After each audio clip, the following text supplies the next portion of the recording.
বুটের ডাল আর গরুর হাড্ডি দিয়ে কি যে মজার খেতে। আসসালামু আলাইকুম, সবাই কেমন আছেন? আজকে আমি রান্না করব বুটের ডাল দিয়ে গরুর হাড্ডি দিয়ে। এখানে আমি কড়াইতে তেল দিয়ে দিয়েছি আর 1 কাপের মতো পেঁয়াজ দিয়ে দিয়েছি।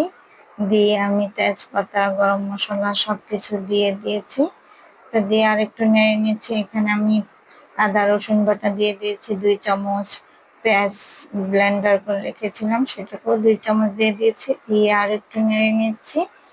নেড়ে তারপরে আমি এখানে সব মশলাগুলো দিয়ে মশলাটাকে কষিয়ে নেব। এখানে আমি স্বাদ মতো লবণ দিয়েছি, 1.5 চামচ, 2 চামচের মতো হলুদের গুঁড়া, প্রায় 3 চামচের মতো মরিচের গুঁড়া দিয়ে দিয়েছি।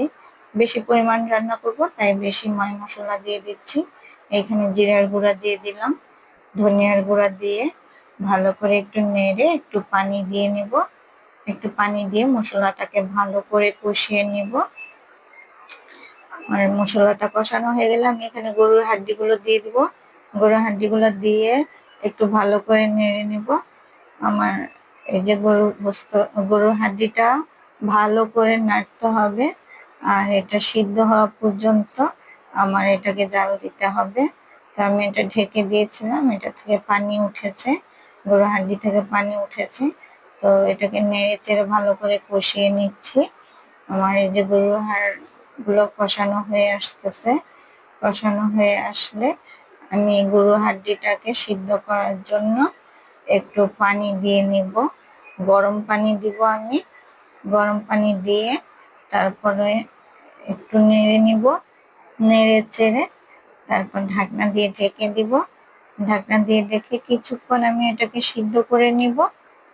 গরুর হাড়টাকে কিছুক্ষণ সিদ্ধ হয়ে আসলে আমি এটাকে আরেকবার নেড়ে দিব। ঢাকনাটা উঠিয়ে নেড়ে তারপরে যে আমি বুটের ডালগুলো দিয়ে দিলাম। বুটের ডালগুলো আমি ভিজিয়ে রেখেছিলাম, খুব সুন্দর ভিজা ভিজা হয়ে গেছে, একদম নরম নরম হয়ে গেছে ভিজে।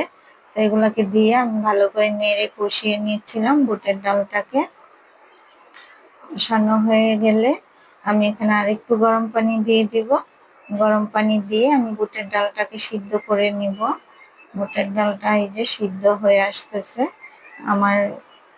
বুটের ডালটা আমি কয়েকটা কাঁচামরিচ দিয়ে দিলাম বুটের ডালের তরকারিতে, ঢাকনা দিয়ে ঢেকে দিলাম।